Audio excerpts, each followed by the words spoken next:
l'avez reconnu, le générique du point sur l'actualité. C'est avec un plaisir incommensurable qu'on vous retrouve une fois de plus ce soir dans le cadre bien sûr de cette autre livraison de la semaine.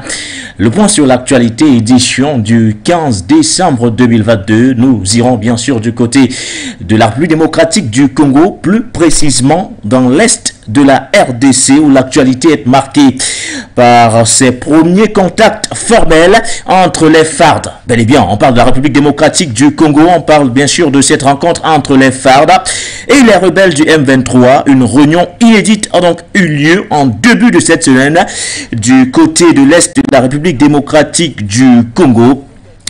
Bien sûr, à une vingtaine de kilomètres de Goma. Elle s'est tenue en présence des délégués de la facilitation kenyane et angolaise. Même si ce type de rencontre n'est pas commun, il ne s'agit pas d'une rencontre de négociation selon bien sûr les représentants des forces armées de la République démocratique du Congo. Faut-il se montrer optimiste ou alors pessimiste au sortir de cette première rencontre inédite? Peut-on réellement envisager une éventuelle désescalade au regard bien sûr de ce premier contact clairement établi? Il manque de réponses à suivre dans le cadre de cette émission du point sur l'actualité. Et puis nous dirons un mot sur la République centrafricaine avec ce retrait définitif donc des dernières troupes françaises encore présentes du côté bien sûr de la Centrafrique. Les 47 derniers soldats français de la mission logistique en République centrafricaine ont donc décollé ce jeudi 15 décembre 2022 de l'aéroport international de Bangui Poko,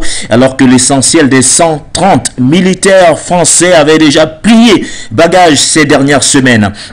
Il faut le rappeler, c'est en 2013 que Paris avait en effet déployé ses premiers soldats, plus d'1 millier en Centrafrique, théâtre d'un conflit entre coalitions de Séléka à dominance musulmane qui venait de renverser le président François Bozizé et la milice majoritairement chrétienne anti-Balaka, fidèle bien sûr au président déchu. Le contingent français devrait alors participer au retour de la stabilité dans le pays et à la reconstruction des forces armées de la République centrafricaine, les armées d'ailleurs locales. Il s'agit d'un départ qui intervient, rappelons-le bien sûr, quelques mois après le retrait définitif des militaires français du côté du Mali. Voilà donc en quelque sorte ce qui constitue l'essentiel de notre émission de ce jour, l'avant-dernière d'ailleurs émission de la semaine.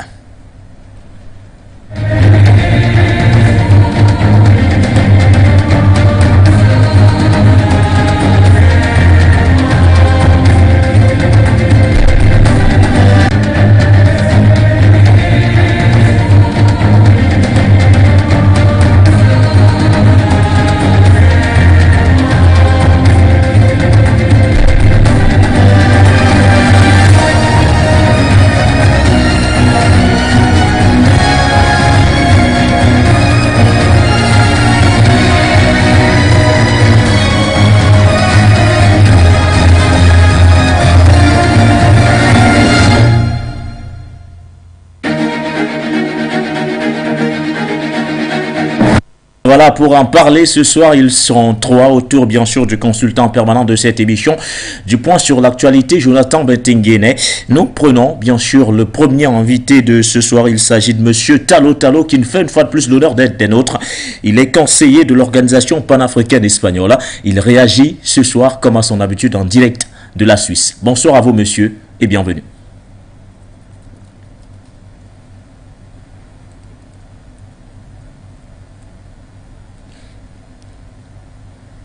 Maintenant, bien sûr que la magie de la réalisation, on va demander à monsieur Talo d'activer son micro afin qu'il soit effectivement audible à notre niveau. Bonsoir, monsieur Talo. Est-ce que moi, vous me recevez? Oui, parfaitement, monsieur Talo. Bienvenue. Est-ce que moi, vous me recevez? Nous vous recevons, monsieur Talo Talo. Monsieur Talo Talo, bienvenue. Bonsoir. Non, moi c'est Donald. Ah oui. Ah, Est-ce que moi, on me reçoit? Ah oui, Donald, le deuxième invité également des nôtres, monsieur Donald Goua, qui est des nôtres également. Bonsoir à vous, monsieur Donald, et bienvenue. Oui, bonsoir. Est-ce que cette position-là, c'est bon pour ma caméra ou je change? Vous pouvez mettre votre téléphone en mode paysage. Je pense que ça serait bien mieux au regard, bien sûr, de la posture. C'est mieux comme ça? Oh oui, c'est parfait. C'est Bonsoir à vous penché. et bienvenue. Est-ce que c'est bon comme ça ou c'est penché? Oui, c'est bon, monsieur Ngouma, bienvenue, c'est parfait. Nous vous recevons 5 sur 5. On est en direct déjà? Oui, Ou pas déjà en encore? direct. Et à l'instant, j'étais en train Ah de oui? vous adresser un bonsoir. Bienvenue surtout. Oui, bonsoir, pardon. Désolé alors. À vos côtés ce soir, nous retrouvons également monsieur Talo Talo qui est des nôtres. Il est conseiller de l'organisation panafricaine espagnole. Bonsoir à vous, monsieur Talo Talo, et bienvenue. Bonsoir. Bonsoir le plateau. Mm. Bonsoir à tous les techniciens qui font en sorte que nous pouvons nous exprimer pour notre communauté. Bonsoir à Famille Média, à tous les journalistes. Bonsoir à mes collègues les panélistes. Mm. Bonsoir à l'Afrique. Bonsoir au monde. Bonsoir à l'Afrique, bonsoir au monde, messieurs. Avant de parler de la République démocratique du Congo avec cette rencontre inédite entre, bien sûr, les délégués des forces armées de la République démocratique du Congo et certains responsables du mouvement rebelle du M23, disons quand même un mot sur ce retrait définitif donc des derniers soldats encore présents du côté de la République centrafricaine. Les 47 derniers soldats ont donc définitivement plié bagage. Ce jeudi 15 décembre 2022, ils ont pris la direction de Paris, passant bien sûr par l'aéroport international Bangui Poko. Messieurs, à vous, tout d'abord, un premier commentaire. Je vais envoyer l'antenne du côté de la Suisse pour vous retrouver, monsieur Talo Talo. Un premier commentaire sur ce retrait définitif des derniers soldats encore présents jusqu'ici du côté de la République centrafricaine. Ce dernier retrait montre la détermination, le courage du peuple centrafricain en particulier et africain en général, qui ont mobilisé tous leurs efforts pour pouvoir doter hors de la République africaine cette armée de criminels, cette armée qui a violé les enfants centrafricains, cette armée qui elle-même, de ce pays, qui elle-même avait organisé, manipulé, instrumentalisé les centrafricains, qu'elle a nommé d'un côté des Sénéca, de l'autre côté qu'elle a amené, elle a appelé des anti-Balaka, dont elle-même, c'est-à-dire ce pays, la France, les a armés, tout le monde a vu, et ce sont les mêmes des journalistes français qui disent des Français de souche, c'est-à-dire blancs, qui ont relevé à la face du monde la manipulation, la distribution des armes et l'opposition des Centrafricains entre eux.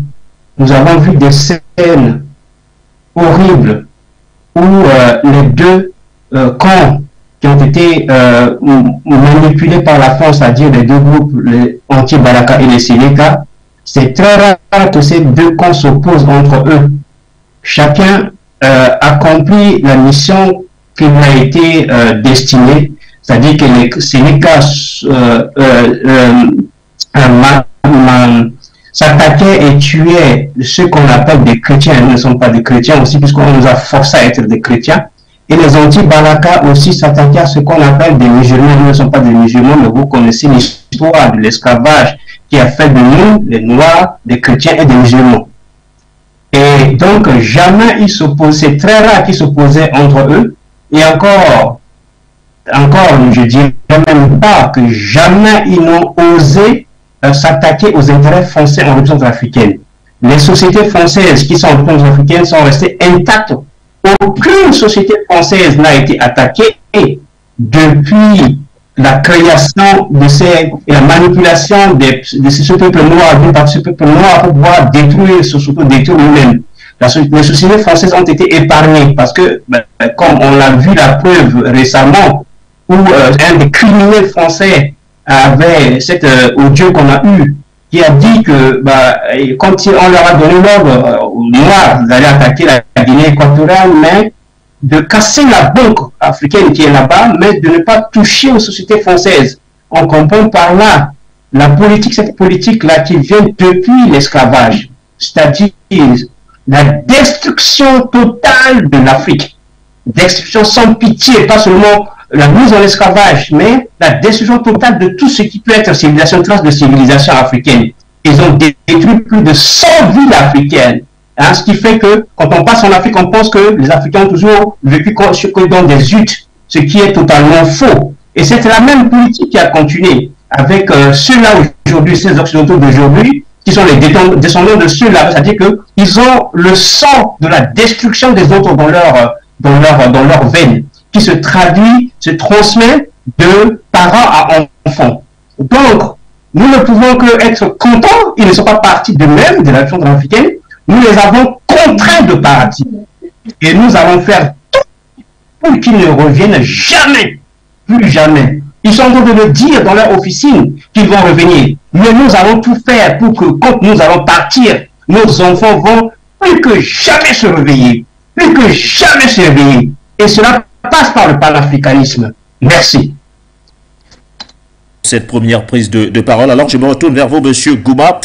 Donald, que vous inspire aujourd'hui cette fin de la présence militaire du côté de la République centrafricaine?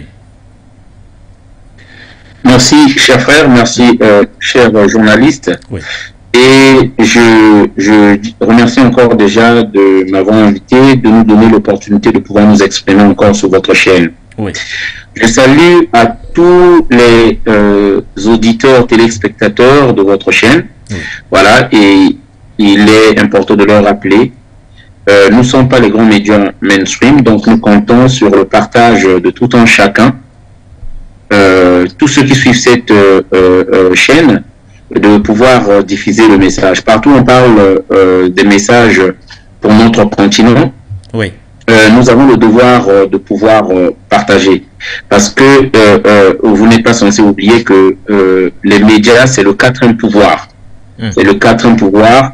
Et c'est ainsi qu'on a manipulé les peuples africains, on les a montés les uns contre les autres.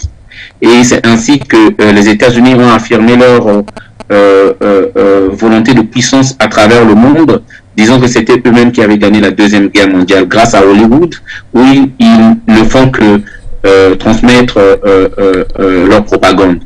Donc il est important pour nous d'inonder le net des messages. Voilà. Une fois que je l'ai dit, donc je remercie encore donc la chaîne, je remercie tous ceux qui sont présents pour nous suivre. Effectivement, c'est une bonne nouvelle, une très très bonne nouvelle, parce que les derniers 47 soldats, si je ne me trompe, qui étaient encore en Centrafrique, viennent de quitter. Voilà. Et je tiens à rappeler, c'est une armée d'occupation. C'est une armée qui est là pour déstabiliser les États africains. Il faut rappeler que dans les accords secrets dont on ne parle pas aux peuples africains, dont les peuples africains ne sont pas conscients, il est stipulé que c'est l'armée française qui forme et qui organise les armées africaines. C'est l'armée française depuis le temps colonial, depuis même avant les temps coloniaux, c'est l'armée française, c'est une armée d'occupation, c'est elle qui organise. Dans les clauses secrètes, c'est eux qui forment aussi nos militaires, qui sont en fait que juste leurs agents qu'ils peuvent réactiver à tout moment. Donc, le fait qu'ils soient partis déjà, c'est une bonne chose parce que nous récupérons une partie de la souveraineté. Et je tiens à le dire, pour que tous les Africains puissent comprendre. Dans chaque pays où il y a une armée étrangère, je dis bien une armée étrangère, vous n'êtes pas souverain. Vous ne pouvez pas prétendre à la souveraineté alors qu'il y a une armée étrangère sur votre sol. C'est pas possible. Même si c'est en état de guerre que vous êtes et qu'il y a une armée étrangère, sachez que vous n'avez pas la souveraineté de votre pays. C'était le cas en Centrafrique. Donc, ils viennent de quitter, le dernier soldat donc vient de quitter ce jeudi-là, ce matin-là, donc 4 mois après le Mali. C'est une très bonne chose. Et là, nous pouvons parler maintenant de la souveraineté de l'État de la Centrafrique. Et nous disons encore merci au président, à son excellence, monsieur le président Faustin Archange Touadéra. Au moins, peu importe ce que vous pouvez lui reprocher, mais au moins il a fait ce que tous ses prédécesseurs n'ont pas eu à faire. Et que dès qu'on osait commencer à chercher la souveraineté du pays, on était débarqué du pouvoir. Ça a été le cas pour David Dacko. Déjà, Barthélemy Boganda qu'ils ont assassiné. David Dacko, ils ont mis Bokassa. Bokassa, lorsqu'il a cherché la souveraineté, on l'a dégagé. Voilà. Et on a remis David Dacko. Ainsi de suite. Voilà. Et que à chaque fois, la Centrafrique, je dis bien, c'était un terrain d'expérience pour pouvoir servir d'exemple à d'autres chefs africains. Qu'on te débarque dès qu'on n'est pas d'accord avec toi. Et je vais terminer par là. Nicolas Sarkozy, il avait rappelé à Bozizé lui-même, qui lui avait dit, c'est nous qui t'avons mis là. Donc, si tu n'es pas content, on te dégage de là. Voilà. Est-ce que c'est comme ça, nous devons continuer, c'est comme ça qu'on parle en chef d'État? Voilà. Donc, aujourd'hui, c'est nous qui les avons dégagés. Et on est vraiment content, on est vraiment fiers. Et ça, c'est la chose la plus importante avant de prétendre même au développement. Parce qu'il n'y a pas de développement sans souveraineté. C'est pas possible. Et Touadéra vient d'accomplir ce que ses prédécesseurs n'ont pas pu faire. Donc, c'est un message que je fais passer à tous ces pseudo-opposants qui partent à l'Élysée là, parce que c'est toujours le nègre qui cherche toujours à trahir d'abord son propre son pays pour des intérêts personnels. Nous leur disons que cela n'arrivera plus jamais. Et nous disons à Touadéra, tu peux rester encore là 50 ans. La chose que nous allons discuter avec Touadéra maintenant, c'est la vie sociale des Centrafricains. Il faut qu'on cherche à savoir comment nous pouvons aider le peuple à changer de train de vie. Voilà, il faut que la vie sociale s'améliore. C'est ça dont nous avons besoin. Et c'est sur ces questions-là que nous pouvons maintenant discuter. Voilà le message que je voulais faire passer. Et c'est une très très bonne nouvelle encore. Voilà, le combat ne fait que commencer encore. Nous avons atteint déjà une partie de ce qui est la souveraineté territoriale. Donc nous allons continuer par la formation de l'armée centrafricaine, par l'acquisition du nouveau matériel et bien sûr, avec des partenariats qui respectent notre souveraineté, avec des partenaires qui ne viennent pas nous imposer comment vivre, comment respirer, comment faire passer les informations à la télévision, comment nous devons aller nous plier devant et les supplier. Voilà déjà une bonne chose donc d'accompli. Merci encore. Merci à vous. Des piliers de la souveraineté que nous venons d'accéder là. Merci. Merci à vous, Monsieur Gouma de Mangobi, pour cette prise de parole. Votre premier regard d'ailleurs sur cette actualité. Alors, Monsieur Tallo, on parle beaucoup de la présence militaire française du côté de la République centrafricaine. S'il fallait aujourd'hui établir un bilan, que serait-il? On le sait, c'est en 2013 effectivement que, à l'époque, on avait décidé de déployer pas mal de militaires du côté de la République centrafricaine. Plusieurs années après, quel est le bilan qu'on peut tirer aujourd'hui au moment du départ des 47 derniers encore jusqu'ici présents sur le sol, ou du moins sur le territoire centrafricain? Je pense qu'il faut trouver un mot le plus péjoratif possible que triste. Oui. Pour pouvoir décrire la présence de l'armée française en centrafricaine. En fait, la présence de l'armée française, ce qu'on appelle l'armée française, c'est la présence de l'occupation française depuis l'esclavage. Depuis le 8 janvier 1454, le jour où le pape Nicolas V avait ordonné, c'est-à-dire l'Église chrétienne avait ordonné aux Occidentaux, au Portugal et aux autres de venir réduire les Noirs en esclavage et de piller et de détruire, piller leurs biens et de détruire tout ce qu'ils ne peuvent pas emporter pour amener en Afrique. En fait, cette armée française qui a changé de nom plusieurs fois en centrafricaine sous différentes appellations, par rapport à des missions criminelles qu'elle est venue faire en Centrafrique, ce n'est que la suite de leurs ancêtres qui étaient venus et qui ont violé nos mamans, qui ont égorgé nos bébés, qui ont décapité nos grands-pères, qui ont semé la terreur, qui ont mis le feu, qui ont détruit des villes pour faire disparaître, comme si l'Africain n'a rien fait au monde, comme l'a dit cet idiot qu'a appelé Sarkozy, ce criminel qu'a appelé Sarkozy à Dakar. Donc, le bilan, on ne peut pas faire parler de bilan. Quand on parle de dire la coopération, ça dit que c'est des... Il faut vraiment trouver les mots.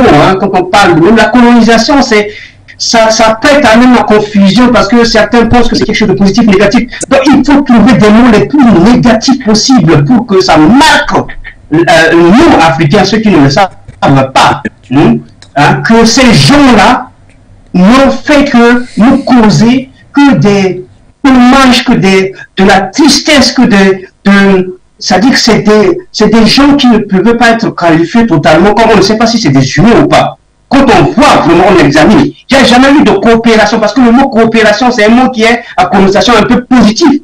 Il n'y a jamais eu de coopération entre la RCA, ni entre la RCA et la France, ni entre aucun pays africain et la France, ni avec l'Occident. Il n'y a qu'à eu que de l'imposition, il n'y a qu'à eu que du viol, du vol des Africains par l'Occident.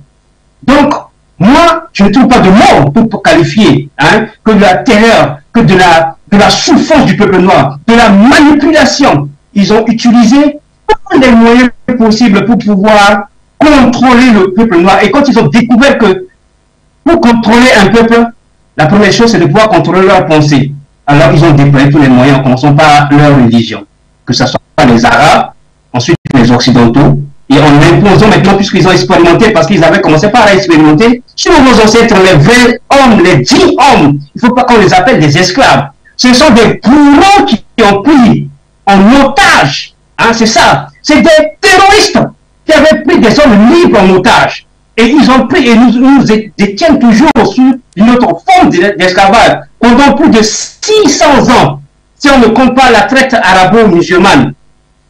Donc ces gens-là, on ne peut pas parler du mot, utiliser des mots comme coopération. Il n'y a jamais eu de coopération. Il y a eu de la séquestration. Il y a eu du vol, du viol, de la destruction. C'est des gens, on ne peut pas, je ne sais pas quelle qualification qu'on peut leur donner. Donc leur départ, si un bilan qu'on peut faire, ce n'est que de la tristesse, de la désolation. Nous sommes là. S'ils n'étaient pas venus, je pense que l'Afrique sera à un stade qu'on ne peut pas imaginer aujourd'hui. Regardez seulement ce qu'ont fait nos ancêtres en Égypte. Nous sommes parlés d'Égypte.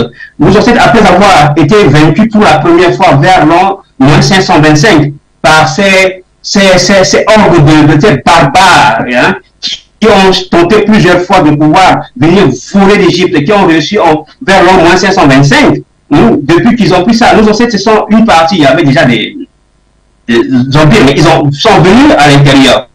Partout aussi, que ce soit à l'est, à l'ouest, au sud, ils ont créé des empires qui étaient plus florissants, des empires très organisés, des gens qui étaient vraiment, ils avaient l'humanité, ils étaient des gens humains. On a vu que après la Mate, qui date de plusieurs millénaires, on a eu la charte du Manding, qui a existé plusieurs centaines d'années avant la déclaration des droits des hommes occidentaux, parce que quand on voit leur déclaration qu'ils ont mis en place, ils appliquent à qui? Ils appliquent à eux-mêmes.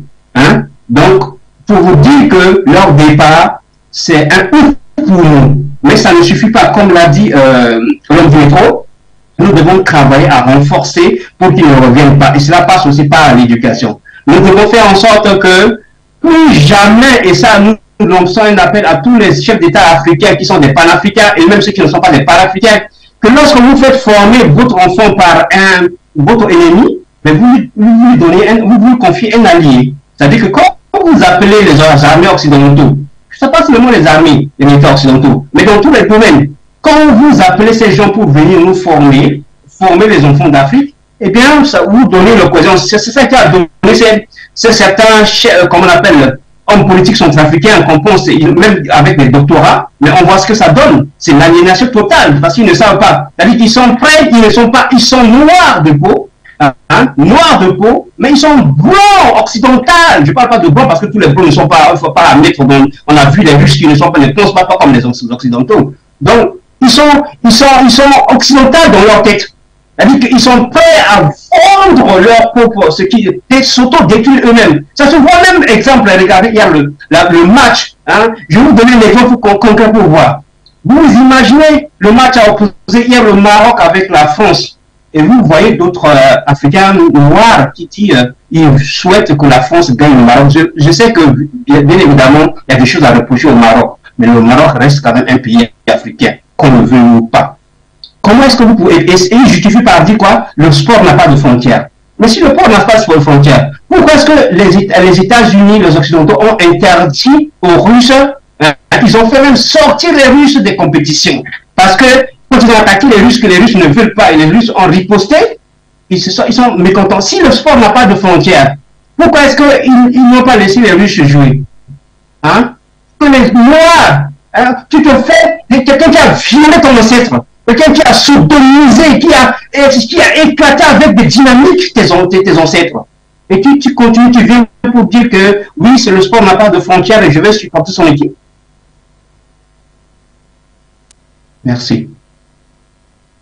Alors, pour sortir définitivement de cette thématique, il s'agit bien sûr d'un thème d'accueil avant d'aborder le sujet sur la République démocratique du Congo. Je reviens vers vous, l'homme du métro. Lors du retrait, ou du moins de la fin définitive de l'opération Barkhane du côté du Sahel, le président Emmanuel Macron avait parlé d'une réorganisation afin de permettre à la force française de mieux se redéployer sur le continent, en misant bien sûr sur la formation. Est-ce que vous pensez que cette vision aujourd'hui permettrait à la France de regagner un peu plus de terrain quand on sait qu'elle est clairement en perte de vitesse depuis l'arrivée de la Russie? Non, mais c'est pas possible que revienne encore. En fait, il n'a plus autant d'emprise comme il avait, on va dire, ces 10 dernières années, ces 5 dernières années. Ce n'est plus possible. Oui. Et même des dirigeants français, des officiels français reconnaissent aujourd'hui que partout en Afrique, on déplore leur présence. Je rappelle encore même l'interview du ministre Ouello, si je ne me trompe pas, à RFI, c'est cette vidéo-là ou cet audio-là sur RFI qui tourne un peu partout. Nous savons qu'aujourd'hui, la France, en tout cas l'armée française, les dirigeants français de l'armée française, ils n'ont plus autant d'emprise comme ils en avaient dans le passé. Donc nous ne pensons pas, ce qu'ils sont en train de dire, c'est une façon de communication pour ne pas perdre la face. Moi, c'est comme ça que je reçois le message d'Emmanuel Macron. Je rappelle encore le discours d'Emmanuel Macron, il y a à peine 2 ans, lorsqu'il disait que nous sommes en train d'assister à la fin de l'hégémonie de l'Occident, donc l'Europe de l'Ouest. Voilà. Il avouait qu'ils sont en train d'assister à la fin de leur règne. Voilà. Et même si vous voyez les États-Unis d'Amérique qui commencent à faire appel à des sommets Afrique, qui commencent à proposer de l'argent aux Africains, ça veut dire que l'or est grave pour eux. Et si les États-Unis même s'activent à ne pas perdre son influence sur l'Afrique, c'est pas la France, désolé de le dire, c'est une petite puissance devant les États-Unis qui est encore derrière Biden pour pouvoir exister. Donc moi je pense qu'aujourd'hui, ce qui est en train de se passer en Afrique, c'est inédit. Moi, de mon vivant personnel, moi je ne pensais pas pouvoir assister à ça. Voilà, lorsque on voit l'armée française huillée, chassée du Burkina Faso, en tout cas je parle de leur passage avant le Mali, chassée du Mali, ils ont tiré sur les gens au Niger. Lorsque là ils sont en train de faire leur bagage au Burkina Faso, ils viennent de quitter la Centrafrique. Au Mali ils sont partis il y a 4 mois. Ils ne sont encore que dans des pays vassalisés, il faut le dire, comme la Côte d'Ivoire, comme au Niger, parce que c'est leurs marionnettes qui sont au pouvoir, comme au Tchad, parce que c'est leurs marionnettes qui sont au pouvoir. Donc moi je pense, comme le disait et paix à son âme aujourd'hui notre défunt professeur Omontoundé, que nous sommes à l'ère du Verseau, et la France ne pourra plus faire ce qu'il a eu à faire dans le passé. Et nous sommes en train de l'assister. Qu'on l'accepte ou pas, la réalité est là. Donc je ne pense pas que... et les armées africaines sont en train de prendre en puissance avec les accords, les nouvelles collaborations qu'ils ont avec la Russie. Moi je ne pense pas que c'est pour repartir en arrière. Nous allons consolider les acquis déjà. Et nous ne pensons pas que nous accepterons encore un retour et un redéploiement de l'armée française dans le Sahel. Et le Sahel, je peux vous le dire, sont déjà le Mali, sont le Burkina Faso. Je ne pense pas que ça soit encore possible. Surtout ce que nous souhaitons vraiment qu'il y ait une fédération, une grande collaboration entre le Mali, le Burkina Faso et la Guinée pour que nous ne puissions plus encore voir ces choses-là arriver. Voilà. Il n'y a aucune armée sur les terres françaises, il n'y a aucune armée étrangère en France. Pourquoi la France doit avoir des armées à l'étranger? C'est pas possible. Voilà. Monsieur, puisque vous avez ouvert une brèche, vous avez parlé de Joe Biden, ce qui nous permet d'ailleurs de mettre le cap du côté de Washington, effectuer bien sûr un décrochage afin de retrouver notre équipe déployée sur le terrain. Alors, à votre niveau, madame, je parle bien sûr de Siki Ndoumbe, vous débutez la journée. Il s'agit bien sûr du dernier jour de ce sommet États-Unis-Afrique, ou devrais-je dire Afrique-États-Unis. Alors, quel est le programme de ce jeudi 15 décembre 2022? Ce sommet États-Unis et africains, ici du côté de Washington DC, il faut dire que actuellement les dirigeants africains et bien sûr leurs homologues américains, donc des responsables américains, sont en train de discuter autour d'une réunion. L'objet de cette réunion, bien sûr, est multiple.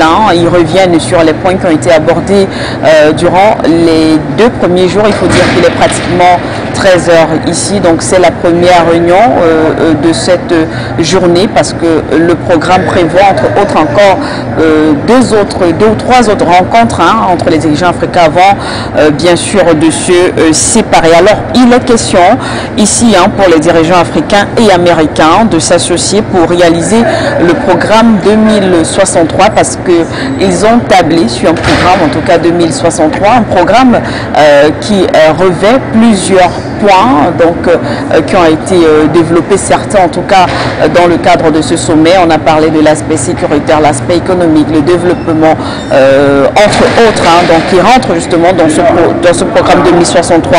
Ensuite, tout à l'heure, il s'en suivra donc un déjeuner de travail des dirigeants pour des partenariats multilatéraux, bien sûr, avec l'Afrique. Ensuite est prévue donc la photo de famille des dirigeants africains, bien sûr, certainement avec leur homologue, celui-là même, l'hôte en tout cas de cet événement, le président américain Joe Biden. Une autre réunion est prévue juste après cette photo de famille, cette fois-ci réunion autour de la sécurité alimentaire. Donc ils vont s'asseoir pour essayer de discuter. Cela rejoint à peu près la thématique qui a été abordée hier lorsque les chefs d'État se sont réunis lors d'un forum. D'ailleurs, on l'a rappelé encore hier, le président Ndayishimiye Evariste s'est exprimé là-dessus. Il a son pays qui est un exemple en la matière, en termes d'agriculture, parce qu'on le sait, de ce côté-là, l'agriculture occupe une place importante dans le développement économique du pays. Donc on reviendra, du moins ils reviendront sur ce point aujourd'hui, toujours dans le cadre de cette, on va dire, ce sera d'ailleurs la dernière réunion, parce qu'on nous parle de réunion des dirigeants sur la sécurité alimentaire. De toutes les façons, nous sommes sur place pour couvrir cet événement et bien sûr vous donner les informations minute by minute. Ensuite, bien sûr, ce sera une conférence de presse. Nous ne savons pas encore qui nous aurons en face. Nous ne savons pas encore si ce sont les chefs d'État africains ou encore le président américain lui-même, ou tout simplement des responsables américains qui seront en face des journalistes. De toutes les façons, nous sommes là et on prendra bien sûr part à cette autre conférence de presse. Fokum Gounou, Siki Ndoumbe, l'équipe de For You Media Africa déployée du côté de Washington pour couvrir bien sûr le 2e sommet Afrique États-Unis. Merci à vous. Messieurs, on revient vers vous. Vous allez quand même dire un mot sur ce grand rendez-vous qui réunit plusieurs chefs d'État africains autour du président Joe Biden. L'opération Reconquête se poursuit donc du côté de Washington. Je vais revenir sur un pan qui a été bien sûr relevé durant bien sûr ces 2 voire 3 jours de sommet. Monsieur Tallo, les États-Unis ont décidé officiellement d'allouer une enveloppe de 55 milliards de dollars à l'Afrique afin de lui permettre de faire face à l'insécurité, notamment au terrorisme. Votre commentaire sur ce pan?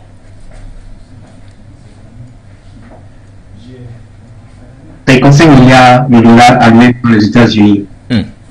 Alors que les États-Unis, hier, il n'y a pas longtemps, j'ai vu sur les réseaux sociaux une ville aux États-Unis qui est même pire que les quartiers de Bangui. D'où est-ce qu'ils trouvent ces 55 milliards de dollars pour pouvoir allouer à l'Afrique pour lutter contre le terrorisme?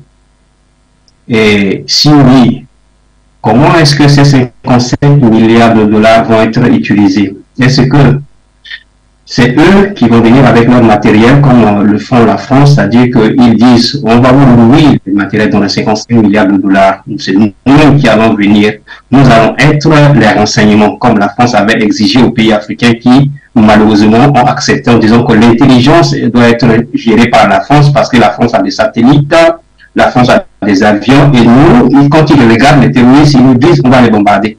Ça, j'ai dit, mais ça, ça veut dire que quand j'avais écouté ça le jour où ils avaient dit ça, j'ai dit, mais le regretté président de Tchad et les autres là, est-ce qu'ils réfléchissent un tout petit peu? Tu demandes à ton ennemi, c'est lui qui te donne les informations pour aller tuer ce que lui-même il a préparé pour venir te détruire. Tu dois lui dire l'intelligence, c'est lui qui va gérer. Alors donc, pour ne pas aller loin, 55 milliards de dollars, ils le trouvent où? C'est-à-dire planche à billets, quoi. Ils impriment, et puis ils viennent. Ça passe par le franc CFA pour les pays qui utilisent le franc CFA. Là, on fabrique le papier, on amène là-bas. Et puis maintenant, ben, on fait travailler la société. Hein, vous voyez, c'est comme on donne là. Ils se sont amassés de l'argent sur l'Ukraine. L'Ukraine va, les Ukrainiens vont travailler dur pour payer pendant plusieurs milliers d'années. Puisque tous les armes que les États-Unis déversent là-bas, c'est pas gratuit, on le sait. Et bien, c'est la même chose que vous pouvez faire de l'autre côté. Mais prenons la situation d'une manière générale. États-Unis, un pays, ils sont composés de 55, combien d'États, je ne sais pas. Mais l'Afrique, un continent qui détient la majorité des richesses de cette planète-là. Comment est-ce que à chaque fois, on a commencé, bon, on dit que ben, c'est les, comme on appelle là, c'est, on commence par, on appelle ça comment la conférence États-Unis-Afrique, France-Afrique, il y aura Turquie-Afrique, il y aura même un jour, il y aura Roumanie-Afrique, il y aura Italie-Afrique, il y aura, ça dit que, comment est-ce qu'un continent qui a tout et dont les autres ont besoin, c'est-à-dire qu'ils courent derrière, nous les vont tous comme des petits gamins pour aller devant eux. Si nous on dit que non là, on dit on ne veut pas de ça là, on ne veut pas se faire humilier. Qu'est-ce qu'ils vont nous faire? Ça veut dire c'est question seulement de détermination de volonté, ça c'est un. Deuxièmement, c'est-à-dire qu'à chaque fois, quand on parle de ces conférences là, hein, entre l'Afrique et ces pays, hein, c'est vraiment des singletons des pays. L'Afrique se lève. Comment on va là-bas chez eux? Je pense que même si on devait faire ça, c'est à eux de venir chez nous, parce que c'est nous. Hein? Le roi, là, c'est celui qui a besoin, celui qui vient chez le roi, il vient quémander. C'est pas à nous de nous inviter d'aller là-bas. Ça, c'est une chose. Première chose. Deuxième chose, en partant là-bas, là, est-ce que le chef d'État, ces pays-là, est-ce qu'ils se sont réunis pour dire, ok, nous allons affronter ces gens-là, au moins, on peut reconnaître qu'ils ont des armes de destruction massive. Ça, il faut pas. Il faut le reconnaître. Économiquement, nous avons les richesses qui sont sous la terre, sous terre, mais eux, ils viennent, ils prennent ça et puis se développent. Ça, il faut le reconnaître. D'accord. Mais est-ce que nous nous sommes préparés avant d'aller maintenant aussi les affronter, parce qu'il s'agit d'affrontement, il ne s'agit pas de jeux d'économie, des trucs comme ça. Est-ce qu'on s'est quand même réorganisé en tant qu'Union africaine?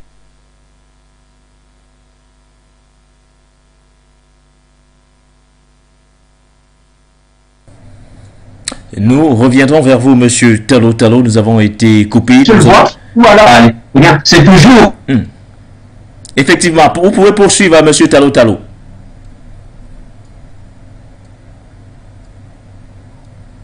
Je pense que nous allons également permettre à l'homme du métro de dire un mot sur cette actualité autour du deuxième sommet États-Unis-Afrique qui prend donc fin ce 15 décembre du côté de Washington. Alors, monsieur, à votre niveau, monsieur Tallo Tallo, tout à l'heure, on ne comprenait pas pourquoi, à chaque fois, c'est tout un continent qui part à la rencontre d'un seul pays.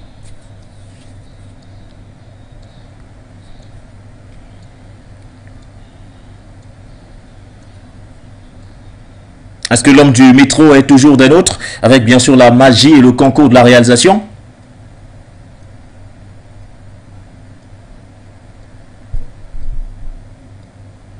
Je pense qu'on va définitivement donc fermer cette page autour du sommet et États-Unis Afrique et prendre donc le sujet du jour, celui qui nous concerne particulièrement et principalement ce soir. Il s'agit de la République démocratique du Congo avec cette rencontre inédite entre les délégués des forces armées de la République démocratique du Congo et certains responsables du mouvement du 23 mars. La rencontre a eu lieu lundi dernier. Faut-il se montrer optimiste ou alors pessimiste? Une chose est sûre et certaine, sur le terrain, les avis divergent entre ceux qui pensent que clairement c'est une réunion qui permettrait d'aboutir à une éventuelle désescalade et les autres qui voudraient certainement y croire juste au moment où le mouvement rebelle du M23 pourrait bien sûr faire son retrait définitif du côté de l'Est de la République démocratique du Congo. Nous allons tout d'abord aller du côté de la réalisation, prendre cet élément qui a été réalisé bien sûr par la rédaction centrale de For You Media Africa.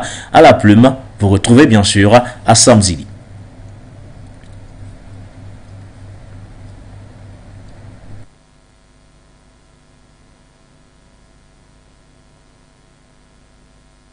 Des premiers contacts formels entre les forces armées de la République démocratique du Congo et les rebelles du M23 ont eu lieu le 12 décembre dernier. Cette rencontre, qui n'est pas un tête-à-tête de négociation, s'est tenue à Kibumba, à une vingtaine de kilomètres de Goma. Autour de la table de discussion, des délégués de l'armée congolaise, des responsables de la branche armée du M23 et des délégués de la facilitation kenyane et angolaise. Depuis le début de la crise, c'est la première fois qu'on se retrouve autour d'une table en terre congolaise des délégués de l'armée congolaise et des responsables de la branche armée du M23. Du côté de l'armée congolaise, l'on soutient que cette rencontre est une initiative de l'Union africaine et qu'il a été demandé aux éléments du M23 leur retrait sans condition des zones qu'ils occupent. Un message bien reçu par le groupe armé à prédominance Tutsi qui sévit à l'est de la RDC et qui se dit prêt à se retirer, mais insiste sur la tenue d'un dialogue direct avec les autorités congolaises. La rencontre de Kibumba au sein de l'opinion locale suscite des réactions contradictoires. Si certains louent l'initiative et y voient des voies d'issue positives pour une issue pacifique à ce conflit, d'autres par contre restent sceptiques vis-à-vis du mouvement rebelle qui doit tout simplement se retirer du côté du Rutshuru. Selon l'ONU, la crise opposant à l'est de la RDC les rebelles du M23 et l'armée congolaise a déjà causé le déplacement de plus de 23 000 personnes. Kinshasa accuse Kigali de soutenir ce mouvement à prédominance Tutsi, une situation qui a donné lieu à une véritable crise diplomatique entre le Rwanda et la RDC, et ce malgré les médiations menées par le président angolais Joao Lourenço ou encore l'ex-dirigeant kenyan Uhuru Kenyatta, qui plaident tous pour un dialogue constructif entre les différentes parties. C'était lundi dernier du côté de Kibumba, en République démocratique du Congo. Cette première rencontre inédite donc entre les délégués des forces armées de la République démocratique du Congo, en abrégé FARDA, et certains responsables du mouvement du 23 mars. Alors, je me retourne vers vous, l'homme du métro. Tout d'abord, vous allez jeter un premier regard sur cette rencontre inédite entre la partie congolaise et bien sûr le mouvement du M23. Est-ce qu'aujourd'hui, il faut se montrer optimiste ou alors pessimiste au regard bien sûr de la situation qui prévaut sur le terrain? Moi, je pense que, merci encore, monsieur le journaliste. Moi, je pense que on devait pas s'en satisfaire. On devrait rester prudent et surtout pessimiste, faut le dire pessimiste, parce que au départ, les FARDC avaient dit qu'il n'y avait pas de négociation avec le M23, qu'il n'y avait pas de négociation. Pour moi et pour nous, la logique nous montre que si aujourd'hui il y a négociation, ou des pourparlers, ça veut dire que c'est un aveu de faiblesse de la part des FARDC, des forces armées congolaises. Et moi je pense que Cette faiblesse-là, monsieur, c'est pour vous relancer parce que concrètement, la partie congolaise dit que cette rencontre n'a pas des allures de négociation et qu'elle a été convoquée bien sûr sur demande du mouvement du 23 mars, que à leur niveau, ils n'accepteront pas de négocier avec le M23 et qu'ils acceptent jusqu'ici un retrait, ou du moins l'annonce d'un retrait définitif du M23. Mais ils vont discuter de quoi? Moi, je pense qu'il n'y a même pas de discussion avec le M23. Oui. Ils doivent libérer les zones occupées, reculer, et à ce moment-là, on pourra discuter. Et ça date depuis combien d'années déjà que l'histoire du M23 dure? Parce qu'il ne faut pas qu'on se cache. Moi, je pense que le courage, c'est aussi dire les choses telles qu'elles sont. Oui. C'est le Rwanda qui... Il n'y a pas le M23 qui existe, c'est l'armée rwandaise, en fait. C'est l'armée rwandaise qui attaque, qui agresse la RDC. Et les objectifs de l'armée rwandaise, il faut qu'on les puisse les comprendre. C'est quoi? Il faut qu'on balkanise la RDC. Il faut qu'une partie de la RDC qu'on donne à ces Congolais. Et pourtant Tshisekedi avait reconnu les Banyamulenge, qu'il avait reconnu comme des Congolais. Moi, cette stratégie, je l'avais compris. Tshisekedi voulait éteindre le feu. Parce que ne pas reconnaître les Banyamulenge comme Congolais, ça aura encore ajouté de l'huile sur le feu. Ouais. Le fait de les reconnaître Congolais, moi je pense que c'était une bonne stratégie du côté du président Tshisekedi, mais surtout ne pas leur donner des terres, ne pas leur concéder des terres. Parce que dans les objectifs de Kagame, c'est que une fois qu'on leur concède une partie du Congo dont ils ont besoin, c'est là où les zones minières là, et ce peuple-là, ces personnes-là vont demander une autonomie de la région et ou soit un rattachement vers le Rwanda, oui, pour atteindre en fait le but de Kagame. C'est une erreur que nous ne ferons jamais, qu'on doit jamais accepter. Maintenant, ce que moi je tiens à dire, derrière Kagame se cache qui? Nous le savons tous aujourd'hui. Lorsqu'on fait subir à la RDC une certaine forme d'embargo où on doit choisir les armes qu'il achète, pendant que le Rwanda est alimenté avec toutes sortes d'armes, d'équipements modernes, hein, lesquels qui ont signé des contrats dans ces zones-là, qui sont occupées par le Rwanda aujourd'hui. C'est les multinationales américaines. Voilà. Donc, il faut juste chercher à déduire qui est derrière le Rwanda. Les multinationales américaines, c'est qui? C'est l'État américain. Il faut le dire. C'est les États-Unis d'Amérique. Où s'est rendu Tshisekedi encore pour un sommet? Parce que tout ça, c'est un manque de courage de pouvoir dire. Moi, je pense qu'il faut déjà commencer à boycotter les États-Unis. Ouais. Et nous demandons à toute la population congolaise et nos militants qui sont sur place, il faut mettre la pression même sur le gouvernement du Tshisekedi afin d'aller vers des partenaires qui vont leur assurer au moins au RDC. Où est le problème de la RDC? C'est les États-Unis, l'Occident qui est derrière le Rwanda, qui agresse aujourd'hui la RDC. Et moi je pense, peu importe,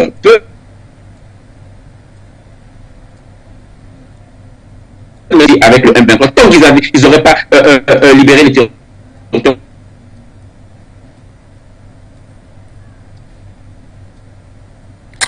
Quelques petits soucis de connexion avec vous. Je ne sais pas si c'est bon. On peut aller du côté de la réalisation cette fois pour...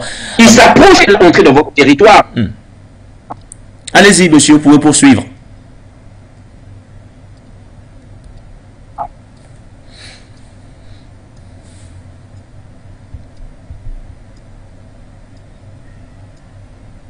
Ah, c'est toujours compliqué. Hein, de chercher à pouvoir... moi, je pense que c'est une communication lorsqu'ils ont dit qu'il y a...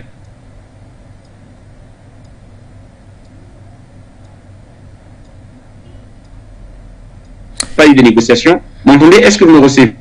Nous vous recevons à peine, monsieur Ngouma, nous vous recevons à peine. Franchement, la connexion n'est pas assez fluide entre le studio et vous. Je ne sais pas trop ce qui se passe. Peut-être que nous allons d'abord tenter d'aller prendre ce téléspectateur en attendant que la réalisation, une fois de plus, nous fasse d'ailleurs plaisir avec cette connexion-là qui n'est pas bien sûr assez fluide jusqu'ici. La magie des vrais, elle doit opérer. Elle va opérer. On va aller du côté de la réalisation prendre ce premier appelant. Bonsoir à vous, monsieur, et bienvenue. Et elle s'est affranchie. Oui, je suis...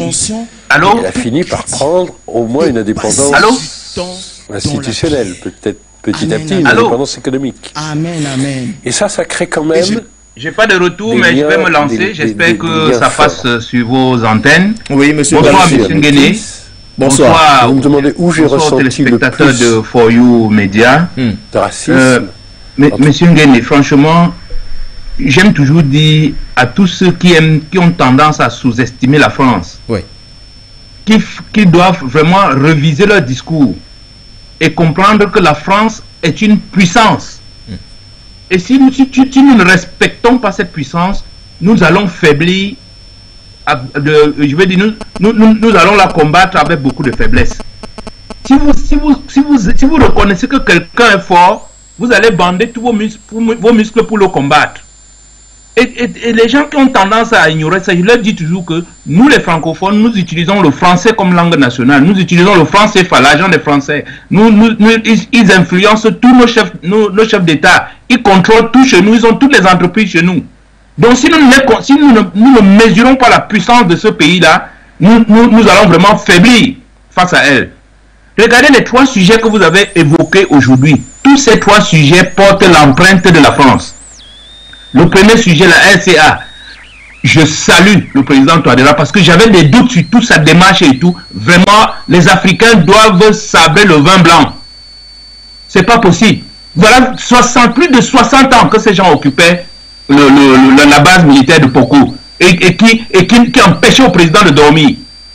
Vraiment, après ce départ-là, il faut faire partie aussi l'ambassadeur. Avec ça, ça va vraiment accélérer les choses. Mais rappelez-vous qu'ils ont toujours le franc CFA, qu'ils ont les bases militaires au Tchad, au Cameroun, au Congo, au Gabon, et donc ça ne change rien. Tant que le franc CFA n'est pas éliminé, la France reste la première menace. Et je dis toujours, n'oubliez pas, ce pays-là est le seul qui a une armée de mercenaires qu'on appelle la Légion étrangère, et cette Légion étrangère-là, M. Nguéné, même vos propres frères font partie de cette armée-là. Moi, j'ai 3 cousins. Je dis, j'ai 3 cousins dans la Légion étrangère. Ce monsieur est capable d'intervenir derrière votre maison en parlant bassa. La Légion étrangère que vous voyez là. Donc, il ne faut pas sous-estimer ce pays. Donc, bravo au RCA. Deuxième sujet que vous avez évoqué, ce sommet, et vous avez vraiment bien fait de poser cette question. Pourquoi toute l'Afrique va vers un pays? Est-ce que vous connaissez le pays qui a instauré ce genre de précédent dans le monde? C'est la France. Même au moment où les États-Unis ont dominé l'Europe, ils n'ont pas demandé à tous les Européens de faire le sommet États-Unis-Europe. Jamais. Ils ont fait le plan Marshall et tout en respectant ces pays-là. Le seul pays qui a pu imposer ces histoires de sommet entre un pays et les autres, c'est la France qui a imposé cette marque-là. Et beaucoup de pays sont en train de traîner les Africains partout là-dedans. Mais autrement dit, ce que les Américains font là, ce n'est que... ils ont juste pris la place de la France. Ils ont dit à la France, vous êtes faible pour l'instant, laissez-nous assurer ce genre de réunion. Et d'ailleurs, ça ne vous a pas échappé qu'une semaine avant cette réunion, M. Macron était en visite officielle aux États-Unis pour aller dire à M. Biden, voilà comment il faut cajoler ces enfants-là. Si celui-ci parle, tu lui donnes une gifle. Si celui-là sourit, tu lui donnes une carotte, etc. C'est de ça qu'il s'agit. Il faut bien regarder. Je vous dis, c'est l'empreinte de la France. Maintenant, je vais terminer avec le Congo pour vous dire que nous sommes dans la même situation. La France avait donné cette impulsion d'occuper, d'installer les bases militaires chez nous. Mais comme c'était flagrant dans d'autres pays, on est remplacé par l'ONU. Faire partie le M23, ça ne résout pas le problème. Ce qu'il faut faire partie, c'est la MONUSCO. C'est cette mission-là, avec des barbares qui viennent de Bangladesh, de Népal, on ne sait pas tout, qui violent nos filles, nos enfants et tout. Il faut les faire partie. Parce que le M23, ce n'est qu'une couverture pour ces gens-là. Si on fait partie de M23, qu'est-ce qui va se passer, M. Nguéné? Je vous le dis. Ils vont juste retirer leur tenue et remettre les tenues de l'ONU. C'est de ça qu'il s'agit. Donc si M. Tshisekedi, je dis, M. le Président, allez jusqu'au bout. Après le M23, faites partie de la MONUSCO. Le Congo, c'est un grand pays. Il y a des grands enfants forts là-bas qui nous forment une armée, qui nous mettent ces gens-là qui sèment la désolation dans nos pays depuis des années. Donc voilà, je m'arrête là sur cette sujet. Je l'ai brossé un peu largement, mais tout ça pour vous dire que c'est l'empreinte de la France. Respectons ce pays-là pour le combattre en bandant tous nos muscles. Bonne soirée à vous. Monsieur Gallo Sili, vous avez brossé effectivement les trois thématiques inscrites à l'ordre du jour. On va rester sur celle qui concerne la République démocratique du Congo. On va également vous permettre de dire un mot dessus, monsieur Tallo. Tout à l'heure, lors de sa prise de parole, monsieur Gouma a émis de vives réserves sur ce premier contact clairement établi entre les délégués des FARD, les forces armées de la République démocratique du Congo, et certains responsables du mouvement du M23. Est-ce que vous vous inscrivez dans la même logique?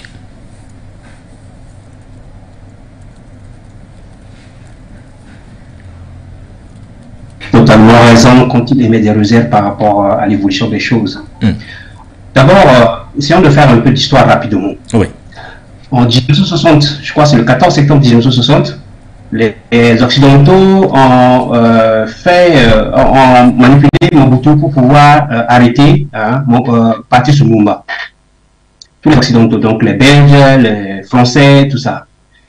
En 1961, le 17 janvier, les Occidentaux ont fait assassiner, d'abord c'est eux-mêmes qui ont assassiné, puisqu'on a vu le Belge qui détient une tombe de Patrice Lumumba qui a dit que c'est eux qui ont dissous. Donc, en 17 janvier 1961, ces mêmes Occidentaux ont assassiné Patrice Lumumba et en manipulant aussi nos frères et sœurs du Congo qui l'ont arrêté.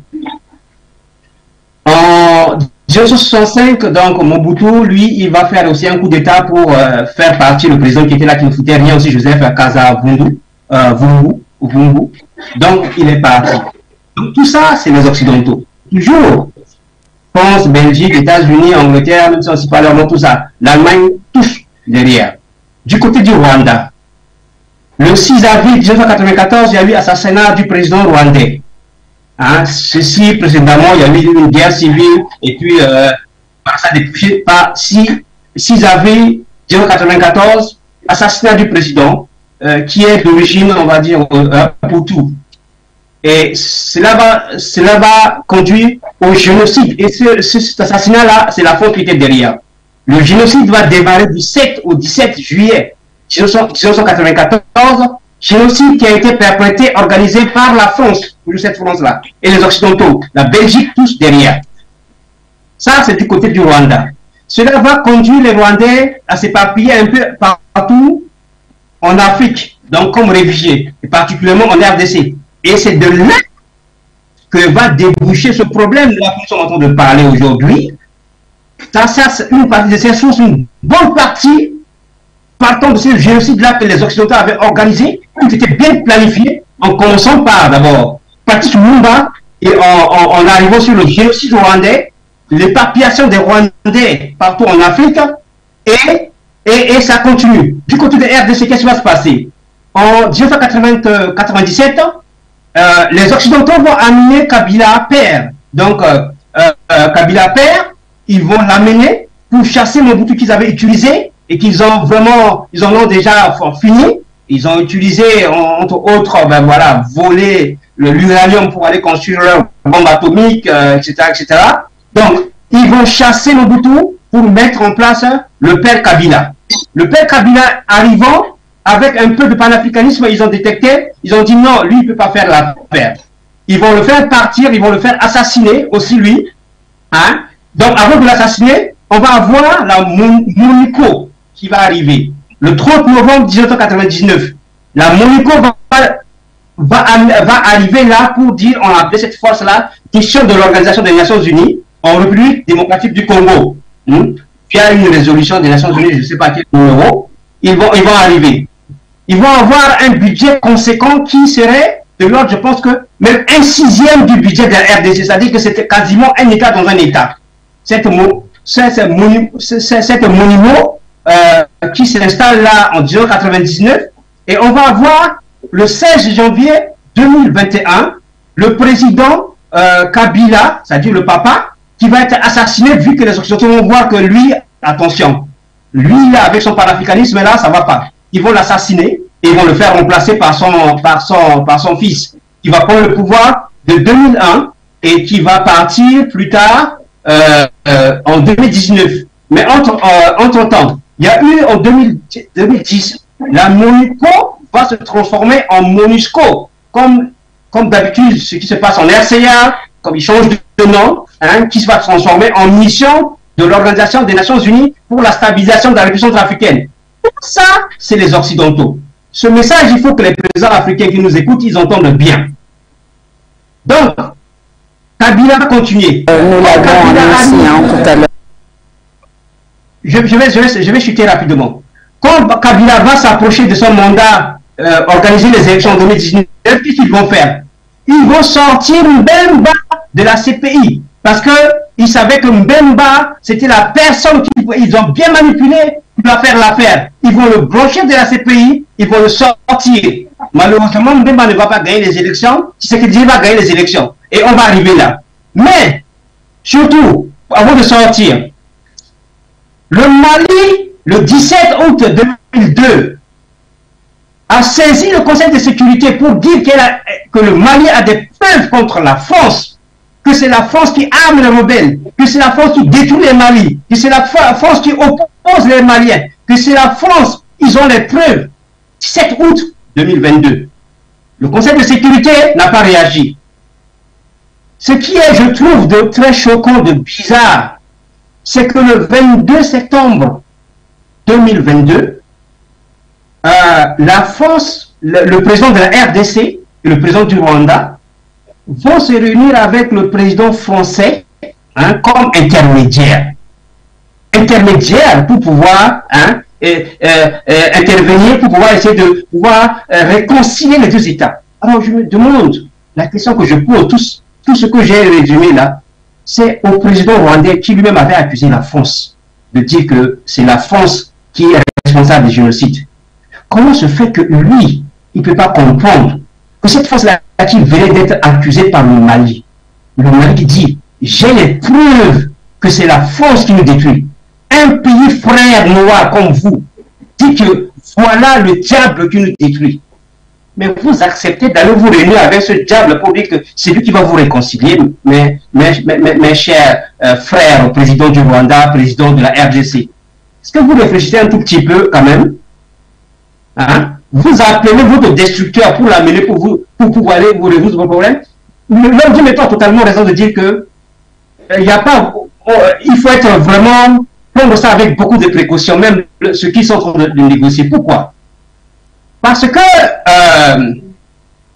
vous avez là deux pays dont les Occidentaux manipulent les uns contre les autres, en particulier les États-Unis en tête. Les États-Unis sont derrière le Rwanda. Mais les États-Unis sont derrière la RDC. Il faut le dire. Les États-Unis sont derrière la RDC. Donc, nos deux États, le Rwanda et la RDC, savent que ceux-là qu'ils vont voir pour pouvoir les aider à résoudre leurs problèmes, les États-Unis, donc quand je parle des États-Unis, c'est-à-dire la France, la Belgique et derrière, sont les mêmes qui se disent de part et d'autre sont derrière eux. Vous pensez que même les États-Unis là, ils sont en train vraiment de défendre le Rwanda? Non, les États-Unis ne défendent pas le Rwanda. Les États-Unis ne défendent même pas la RDC. Le but des Occidentaux, c'est qu'il y a toujours, continuellement, un trouble dans la région.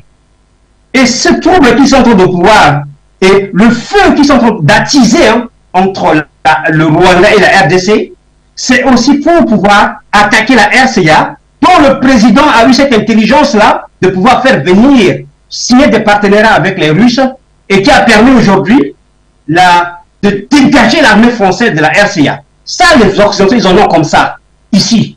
Ils en ont comme ça, à travers leur gorge. Donc, ce qui se passe, c'est quoi? C'est de pouvoir manipuler le Rwanda d'un côté, la RCA de l'autre côté, et trouver des stratégies pour pouvoir coincer aussi la RCA, mais pas seulement la RCA. Une fois qu'on aurait coincé la RCA, le centre sera déjà contaminé. On va mettre en place un désordre qu'ils avaient prévu. Ils avaient organisé en 2013, vous avez vu ce qui s'est passé contre l'armée française. Ils avaient amené les Sénégal Antibala. Une fois qu'on a mis le désordre total au centre ici, et bien cet désordre-là, on va avoir ici un centre où les armes vont être stockées au maximum et les rebelles, les noirs manipulés au maximum. Et ces noirs-là, vont être utilisés pour aller déstabiliser le Cameroun, le Soudan, le Nigeria, qui est déjà avec le Boko Haram, et toute l'Afrique. Voilà ce qui se prépare. Moi, mon appel au chef d'État du Rwanda et du Congo, c'est de pouvoir réfléchir et d'arrêter d'aller voir leur boulot pour venir résoudre le problème. Le problème africain ne peut être résolu que par les Africains. Il y a des choses qu'on ne peut pas dire ici, mais comme on n'est pas en contact avec ces présidents, nous sommes obligés de le dire. Il faut qu'ils fassent comme leur frère, le président Touadéra de la République africaine. Il faut que le président rwandais qui a peur de dire comment je vais faire avec les États-Unis, je pense qu'il a peur de sa vie. Il va falloir qu'il puisse trouver les moyens pour s'entourer des Russes. Il va falloir que le président de la RDC puisse trouver les moyens de s'entourer aussi des Russes. Parce qu'ils ont peur de leur vie. C'est pour cela qu'ils vont vers le diable en disant, nous allons tous vers le diable en espérant que nous allons avoir sa pitié. Mais le diable n'aura pas votre pitié. Entourez-vous des Russes pour vous sécuriser. Résolvez vos problèmes entre vous. Oui, il y a des problèmes de ressources. Oui, le Rwanda n'a pas de ressources. Mais ce qu'on peut proposer à eux, c'est quoi? Ils peuvent dire, ok, on dissout ce M23, comme l'a dit Donald, on ne veut plus en parler. Parce que il est hors de question de pouvoir saucissonner la RDC. Il est hors de question. Mais ce qu'on peut faire, c'est quoi? Ils peuvent travailler en partenariat, mettre en place des sociétés d'exploitation minière sur la région frontalière commune. Ça pourrait être une solution qu'ils peuvent mettre en place. Que le Rwanda, puisque le Rwanda a eu maintenant l'expertise quand même beaucoup, ça il faut l'avouer, mais qu'ils viennent avec les sociétés de la RDC et exploiter et définir les cas pour le bien de notre population, qu'il s'agit des populations noires de part et d'autre de cette frontière-là. Il s'agit des noirs qui meurent. Il ne s'agit pas d'occidentaux qui meurent. Il faut trouver une solution à l'africaine pour apaiser ça. Il n'y a que les Africains qui peuvent trouver la solution. Il faut arrêter d'aller vers ceux qui ont créé le problème pour venir résoudre le problème. Ils ne sont pas là, ils ne vont jamais résoudre le problème. Et comme l'a dit l'homme de métro, la MONUSCO doit partir. Comme toutes les missions des Nations Unies, partout en Afrique, ils doivent dégager. Une dernière prise de parole pour vous, Monsieur Ngouma. Pensez-vous aujourd'hui qu'on pourrait éventuellement penser à on pourrait envisager une solution pacifique, ou du moins une résolution pacifique, quand, surtout du côté de l'armée congolaise, on semble un tout petit peu privilégier la voie diplomatique. Pensez-vous aujourd'hui qu'on puisse une nouvelle fois envisager une résolution pacifique au regard, bien sûr, de la situation qui prévaut sur le terrain? Bon, il faut juste rappeler l'histoire. Merci encore. Hein. Donc, comme vous avez dit, on va en finir là. Il faut rappeler l'histoire. Le Congo, c'est le cœur de l'Afrique saine. Depuis le temps de la découverte du Royaume Congo. Donc, au temps de la découverte du Royaume Congo, on ne parle même pas encore de l'esclavage d'abord. Lorsque les Portugais découvrent le Royaume Congo, le Congo n'a plus jamais connu la paix. Et en partant de l'esclavage, on demandait aux Congolais, au Royaume du Congo, jusqu'à lui prendre plus de 100 000 personnes chaque mois. 100 000 personnes. Pendant les razzias négrières. Plus de la moitié des Noirs qui sont aux Amériques, aux Antilles, c'est le peuple Congo qui est là-bas, ceux qui ont fait partie du Royaume Congo, dont moi-même je suis descendant. Alors, en passant par la colonisation, la récolte du caoutchouc, on coupait les mains aux Congolais. Jusqu'aujourd'hui, donc on peut dire, en passant par le potentiel humain, jusqu'au minerai aujourd'hui, le Congo n'arrête pas de saigner. Et on voit très mal comment ça va finir tant que vous n'avez pas la puissance militaire. C'est ça qui nous fait défaut. C'est pourquoi on empêche la RDC par des résolutions bidons à l'ONU où on contrôle l'armement d'un pays qui est agressé. Pourtant, nous savons tous, il y a plus de 8 millions de morts. Mais c'est eux qu'on dise qu'on va surveiller. Nous savons que c'est l'ONU qui est contre la RDC. C'est l'ONU qui ne veut pas que la RDC puisse protéger ses frontières, que la RDC puisse contrôler ses minerais. C'est l'ONU qui ne veut pas ça. C'est le monde qui est contre la RDC. Parce que, comme disait François Fanon, l'Afrique a la forme d'un revolver et la gâchette se trouve au Congo. Le jour qu'on va résolver la situation du Congo, c'est la stabilité dans toute l'Afrique. Et nous le savons, parce que le sang ne cesse de couler jusqu'à ce jour. Les Congolais n'ont eu à choisir qu'un seul président depuis la proclamation de cet État-là indépendant. Ils ont choisi, c'était Lumumba. Après Lumumba, tous ceux qui sont passés jusqu'à Tshisekedi aujourd'hui, c'est des compromis aux Nations Unies. C'est des compromis des grandes puissances. Alors, comment vous pensez qu'on va connaître la paix? On ne va pas connaître la paix.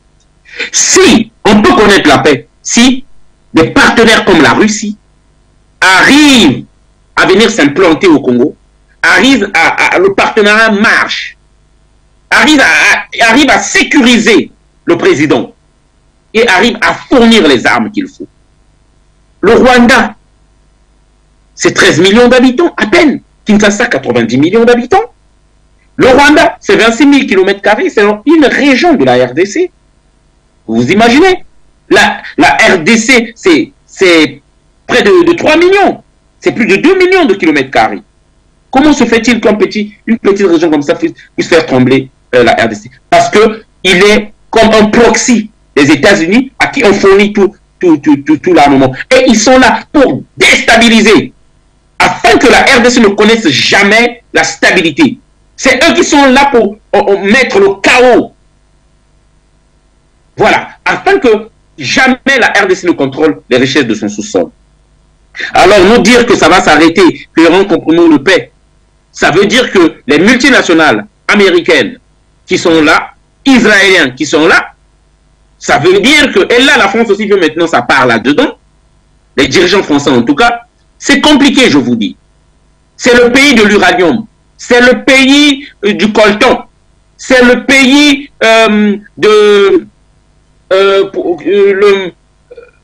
j'ai oublié là, du lithium. En tout cas, tous les jours, c'est des nouvelles pierres précieuses et des nouveaux minerais qu'on découvre en RDC.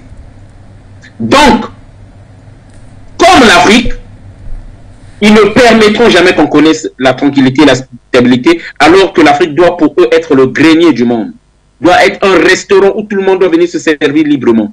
Et qu'il n'est pas question qu'ils trouvent les armes nécessaires pour prévenir toute forme d'agression. Voilà ce que je pouvais dire. Moi, j'appelle plutôt la population à se révolter, à augmenter la pression même sur le gouvernement, afin qu'on se dirige vers des partenaires plus fiables, hein, moins pires que ce que nous avons aujourd'hui. Parce que les États-Unis ont mis leurs griffes sur la RDC. Il faut faire venir la Russie par tous les moyens, je dis bien. Il faut faire venir la Chine. Il faut les mettre en concurrence là-bas. Et la première des choses, un président courageux en RDC doit demander, c'est les armes. Il faut demander des armes. Et en ce qui nous concerne, nous, on est plus de 90 millions en RDC. Il faut demander un service militaire obligatoire à partir de 18 ans. On n'a pas le choix. Les ennemis, tous ceux qui vont s'en prendre à RDC, lorsqu'ils sauront qu'ils subiront des pertes énormes, ils réfléchiront à 2 fois avant de pouvoir s'engager. C'est parce que c'est notre faiblesse et notre lâcheté qui pousse les gens à nous agresser. À chaque fois, lorsqu'on te tape dessus, tu ne fais que pleurer et crier et se victimiser. Ça donne la force aux agresseurs encore de pouvoir continuer. Voilà ce que je pouvais dire. Je peux vous garantir, et je le dis, la paix, ce n'est pas pour maintenant. Tant que nous n'avons pas plus de détermination, tant que nous ne faisons pas subir des pertes énormes aux agresseurs. Merci. C'est ça en fait. Et sinon, depuis que cela a commencé, depuis la stratégie des États-Unis en tuant le président Abiyarimana, en trouvant un prétexte qu'il y avait une rébellion qui se formait en RDC pour venir attaquer, et ils ont attaqué la RDC. Donc, depuis 1994 jusqu'à ce jour, vous pensez que ça va pas s'arrêter maintenant? Ça va continuer. Ça va continuer. Je peux vous garantir que ça va continuer. Voilà. C'est à nous Congolais de prendre nos responsabilités, à nous Congolais de nous armer de courage. Notre courage naîtra, plutôt notre liberté naîtra de notre courage, et pas de notre faiblesse. Voilà le message que je voulais faire passer. Merci à vous, messieurs. Merci pour votre humble contribution une fois de plus. Mais surtout, bonne fin de soirée à votre niveau. Merci à vous, monsieur Talo Talo.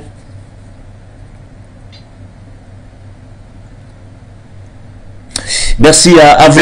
Merci à vous aussi. Merci. Voilà, monsieur Goudou, nous vous remercions également à votre niveau. Merci d'avoir été disponible, l'homme du métro, comme on vous appelle affectueusement. C'était un plaisir de partager cette émission à vos côtés. Merci. Merci, c'était un plaisir partagé. Voilà. Bonne soirée à tous. Merci à vous. Avant de se quitter, on va retrouver du côté de Washington nos équipes sur le terrain, car on me fait savoir que la première réunion de la journée vient tout juste d'achever. Alors, on vous retrouve, Sikir Doubin. Qu'est-ce qui a été concrètement dit à l'issue de cette première réunion de la journée? Nous l'avons annoncé tout à l'heure, cette première réunion qui ouvrait justement la dernière journée dans le cadre de ce sommet États-Unis-Afrique. Les journalistes, du moins, nous avons pu avoir accès aux premières à la salle durant on va dire les 30 premières minutes. Là, nous avons pu écouter 3 dirigeants, à l'instar du président américain lui-même, Joe Biden, mais aussi le président en exercice de l'Union africaine, le président sénégalais Macky Sall, mais aussi le président de la commission de l'Union africaine, Moussa Faki Mahamat.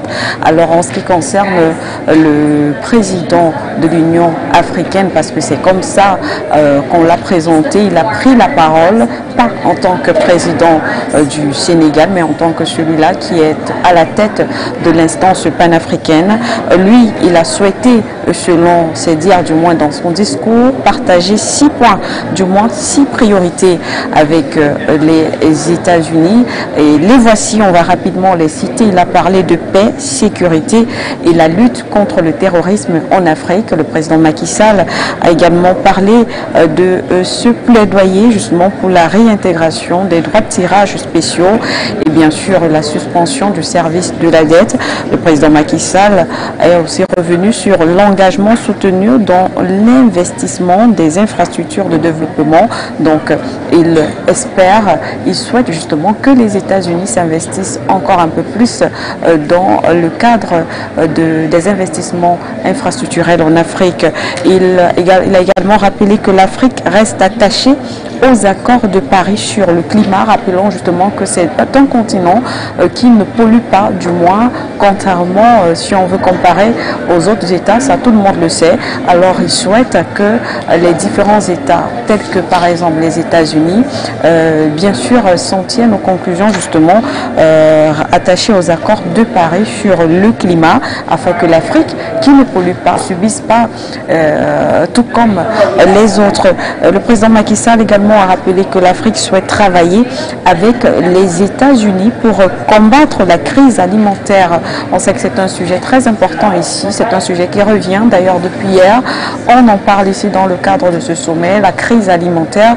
Le Macky Sall l'a dit, il veut donc que les États-Unis travaillent davantage avec les États africains sur cette crise alimentaire.